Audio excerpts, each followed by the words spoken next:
Test 4. This is the IELTS listening test. You will hear a number of different recordings and you will have to answer questions on what you hear. There will be time for you to read the instructions and questions, and you will have a chance to check your work. All the recordings will be played once only. The test is in 4 parts. At the end of the test, you will be given 10 minutes to transfer your answers to an answer sheet. Now turn to Part 1.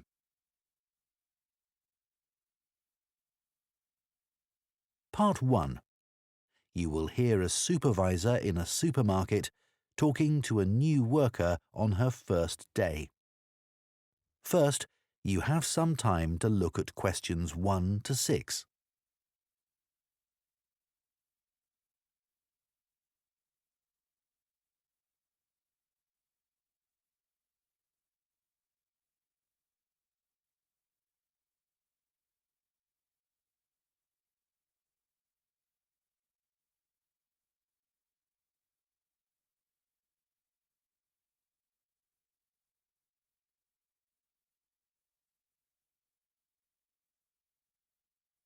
Now listen carefully and answer questions 1 to 6. Hello, Charlotte. I'm Caden, one of the supervisors. Welcome to the team. Hi, Aidan. It's Caden. I'm so sorry. Oh, don't worry. People often get my name wrong. They never know how to spell it. It's Kaeden, in case you ever need to write it. I'll try and remember. So, there are a few practical things you need to sort out this morning. Then I'll show you what you're going to do today. The email I received said to go to the front desk to show my letter of appointment and pick up my badge. You'll need that for the staff room and other areas of the supermarket where shoppers aren't allowed. So, after you've finished at the front desk, I'll take you to the staff room. Put your coat and rucksack in one of the lockers there. Take whichever one is free. Will I have a key? Yes, try not to lose it. At the end of the day, leave it in the door for the next person to use. Will do. You also need to go to the HR department to see Tiffany. She's really helpful. I was told to bring my passport with me. HR need to take a note of the number in it. That's right. Or you can show your ID card. I don't have one of those. OK. Tiffany will give you a uniform. They have lots in different sizes, so you just tell her what you need. I won't come with you to HR. I've got to go and sort something else out. Problem with a bread slicer. Is the HR office near the staff room? The staff room's on the 1st floor, and HR are a couple of floors above that, on the 3rd floor. There's a staircase outside the staff room. OK. When you're finished with HR, come and find me in the bakery section of the shop. I'm looking forward to getting started. I'll just give you my phone number in case you can't find me. Have you got your phone there? Yes. OK. Ready? It's 0412 66 5903. OK. Done. Before you hear the rest of the conversation, you have some time to look at questions 7 to 10.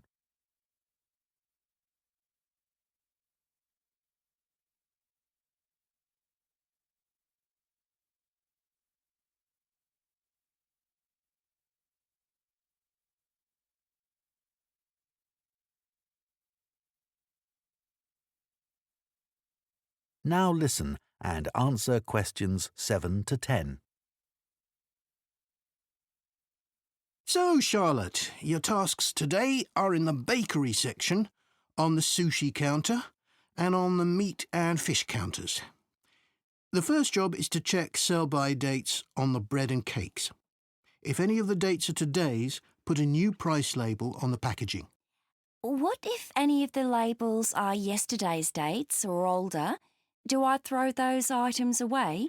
Yes, but that shouldn't happen. We check the stock every day. When something needs a new price label, put a yellow one on the package, next to the original price. OK. After that, you'll go to the sushi takeaway counter. Will I be preparing boxes of food? For today, you'll just be helping the staff. Yes, of course. You'll see lots of flat cardboard boxes at one end of the counter. Beneath those is where we keep the plastic boxes. We run out of those really quickly, so you should bring more from the storeroom.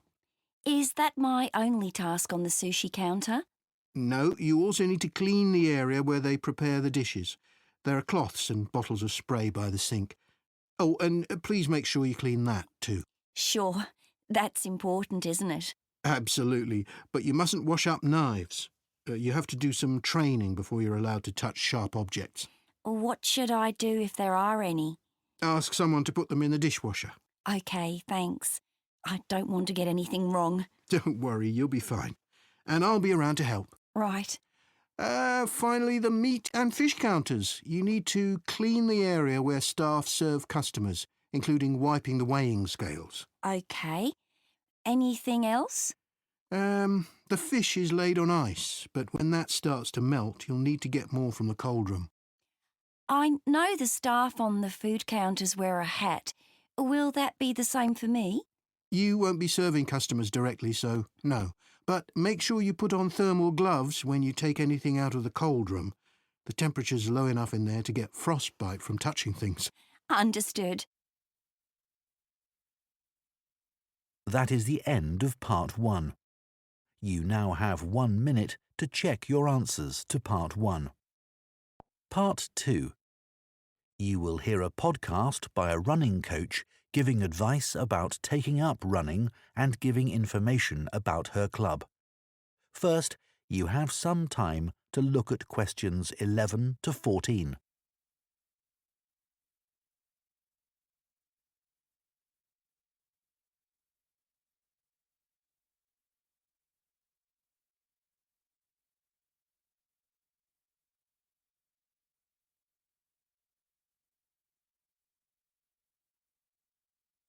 Now listen carefully and answer questions 11 to 14. My name's Liz Fuller and I'm a running coach with Compton Park Runners Club. Welcome to my podcast. If you're thinking about taking up running, I'm here to help. There are many training programs available online which aim to help people build up to running 5 kilometres. Some of them are great, and thousands of people of all ages are taking part in 5-kilometre races across the country as a result. People like them because they're easy to follow and don't push them too hard. However, they don't work for everyone, especially if you suffer from something like a heart condition or asthma, because they're aimed at people with average fitness and running ability. Another thing is that everyone is different, and if you have any specific questions related to your needs, there's no one to provide any answers.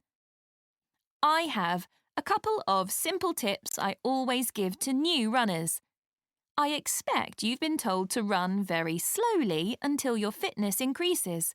Well, I find that can prevent progress. You should run at a speed that feels comfortable, but time yourself and try to run a bit faster each time. Listening to music can be very helpful. It takes your mind off things and helps your body get into a rhythm. I'd say that is better than running with a friend, especially as most people are competitive, and that's not what you want when you're just starting. I don't think the time of day is especially important. Some people are better in the evening, while others are morning people. But you need to be consistent, so aim to train regularly. Twice a week is enough to begin with. Before you hear the rest of the podcast, you have some time to look at questions 15 to 20.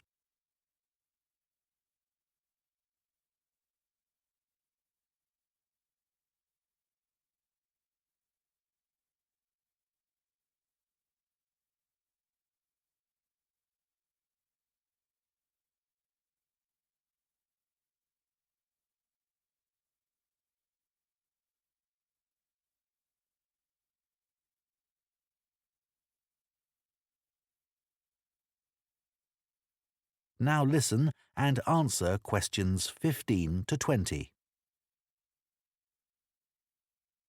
New members often say to me that they've been put off running either because they lack confidence, or they don't have time, or they think they dislike running. Kerry, for example, joined the club 2 years ago at the age of 40. She'd always enjoyed running at school, but wasn't sure if she'd be able to do it. She was worried about being left behind and being the slowest runner. But she says she was made to feel so welcome, she soon forgot all about that. James had always hated the idea of running, but a friend encouraged him to come along for a taster session, and he hasn't looked back. He never misses a training session, despite having a really demanding job. Leo was worried about having to commit himself to training sessions every week and wasn't sure he'd be able to fit training into his busy schedule. But after experiencing a lot of stress at work, he came along to us and gave it a go. Now he says he feels much more relaxed and he looks forward to his weekly run. Mark is quite typical of our new members. He's never considered himself to be a sporty person, and it was only when he retired that he decided to take up the challenge of trying to run 5 kilometres. It took him months to find the courage to contact us, but felt reassured immediately, as there were other people his age who were only just taking up running for the first time. My own journey hasn't been easy. I did my first marathon when I was 37, after having had 2 kids. My husband had been running marathons for years, but I never dreamed I'd be doing one with him.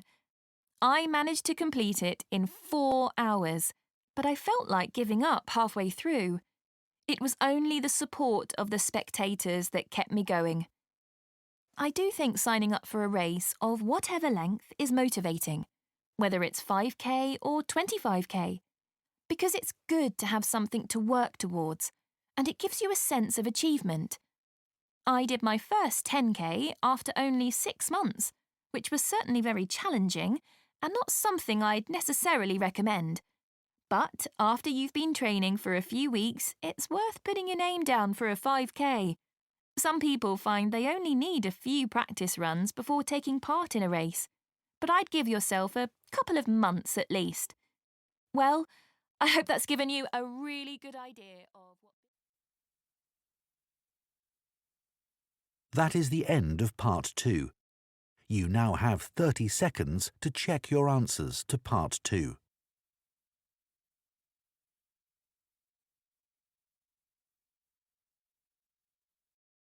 Part 3. You will hear 2 students called Jane and Kieran talking about books. First, you have some time to look at questions 21 to 25.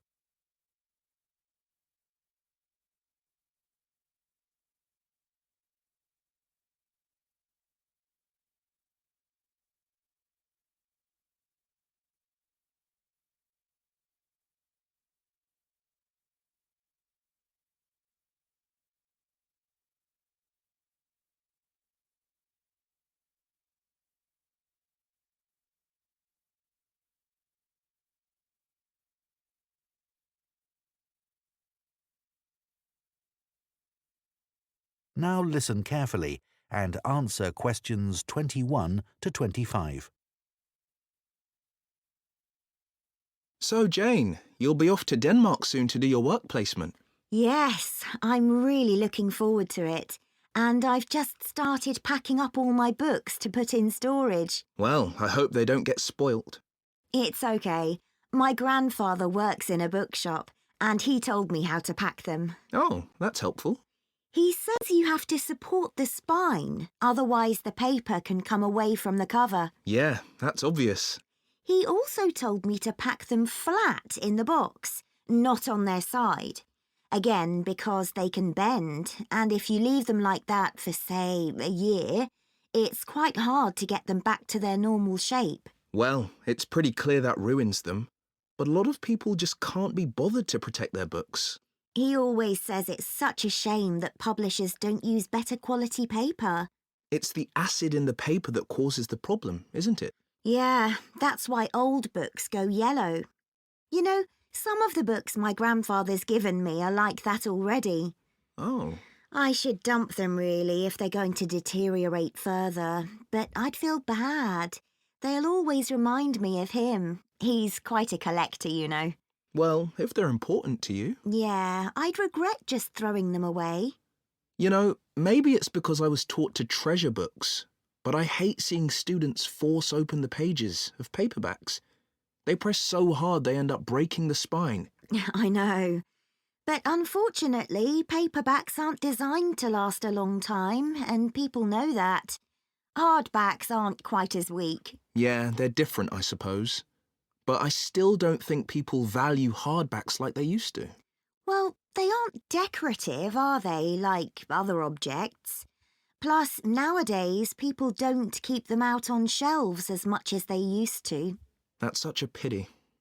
When I visit someone, if they have, say, a colourful book on a table, it's the first thing I'm drawn to. I agree. And book covers can be a work of art in themselves. Some are really eye-catching. I've always been taught to handle books carefully. If you watch someone take a book off a shelf, well, they usually do it wrong. Ah, my grandfather says you should put your hand right over the top of the book. Or, if you can't do that, pull the other books on the shelf aside so that you can hold the whole cover. When did you learn all this?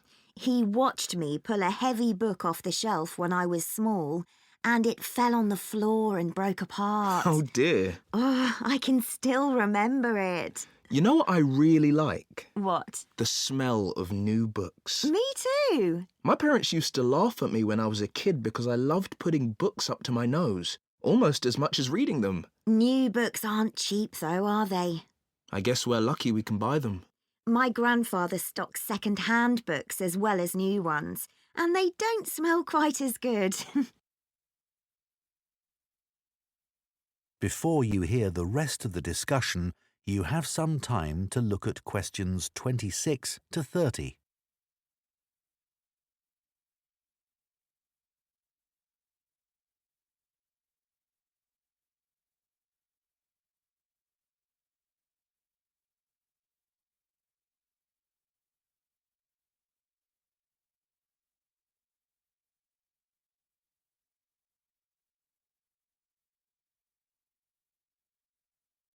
Now listen and answer questions 26 to 30. I'd love to have a bookshop like your grandfather. What's it like? Well, it's quite big. It's got 2 floors and an attic, and he stocks all kinds of books, really. I guess he treasures things like first editions and other rare books. Yeah, you might think he'd keep those in the attic or somewhere. So they'd be hidden. Yeah, but he likes people to know that he has them. So he puts them out in the shop, but makes sure you need a ladder to get them. Right, that would prevent any thefts. Uh-huh. Does he stock books for children? He does. He particularly likes to encourage kids to read. He always says that he used to sit under the stairs as a child with a pile of books and read them all. Is that where he keeps them then? Not exactly. He's got a dedicated area on the ground floor with cushions so that parents can enter with their toddlers, go there and spend some time reading to them. Oh, cool. And then there's a place for pushchairs by the front door and a cafe if anyone needs refreshments. That's good to know. As I said, it's a big shop and there's a storage area out the back as well. Oh, what does he keep there? Books he wants to throw away? He hardly ever throws anything away. He just leaves unwanted books by the front door for customers to take. Well, that's very nice. Yeah. And books people or institutions have requested, they all go at the far end. Oh. He thinks it's best to keep these out of the main shopping area as they're boxed and new. Did you get your course books from him? Naturally. He stocks books for a lot of the colleges. He used to keep these books on the first floor, But now there's a new university in my hometown. He's moved them downstairs to attract the students. They're actually part of the coffee shop, on low shelves all around it. Pretty central then. You'll have to take me there sometime. That is the end of Part 3. You now have 30 seconds to check your answers to Part 3. Part 4. You will hear part of an environmental studies lecture on tree planting. First, you have some time to look at questions 31 to 40.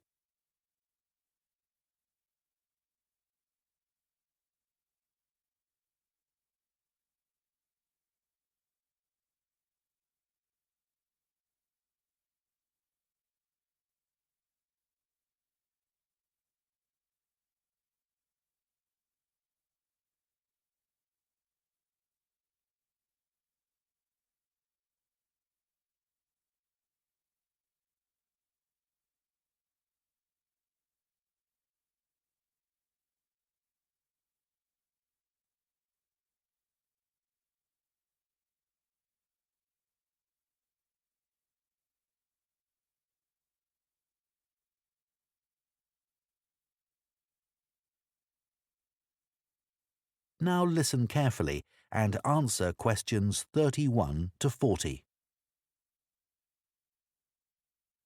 Tree planting now dominates political and popular agendas and is often presented as an easy answer to the climate crisis, as well as a way for business corporations to offset their carbon emissions. But unfortunately, tree planting isn't as straightforward as some people think. When the wrong trees are planted in the wrong place, it can do considerably more damage than good, failing to help either people or the environment.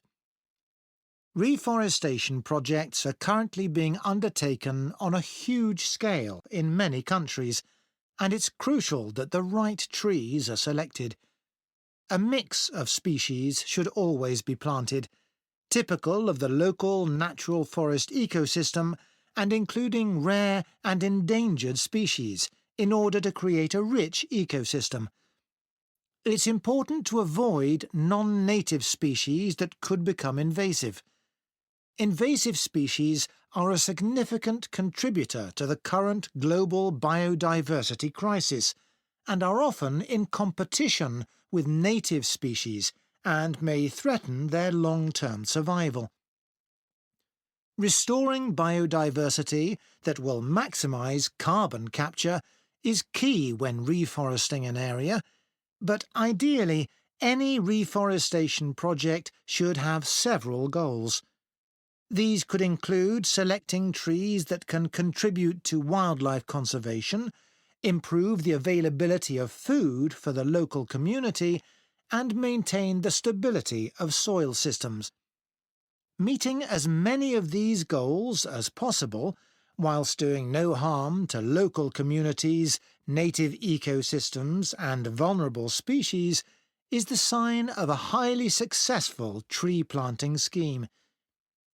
To ensure the survival and resilience of a planted forest, it's vital to use tree seeds with appropriate levels of genetic diversity, the amount of genetic variation found within a species essential for their survival.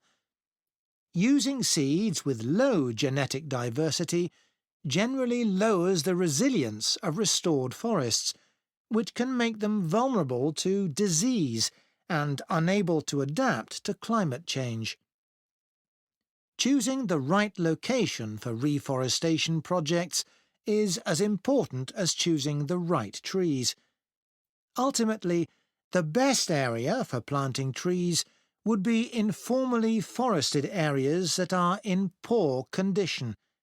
It's better to avoid non-forested landscapes, such as natural grasslands, savannas or wetlands, as these ecosystems already contribute greatly to capturing carbon. It would also be advantageous to choose an area where trees could provide other benefits, such as recreational spaces. reforesting areas which are currently exploited for agriculture should be avoided, as this often leads to other areas being deforested.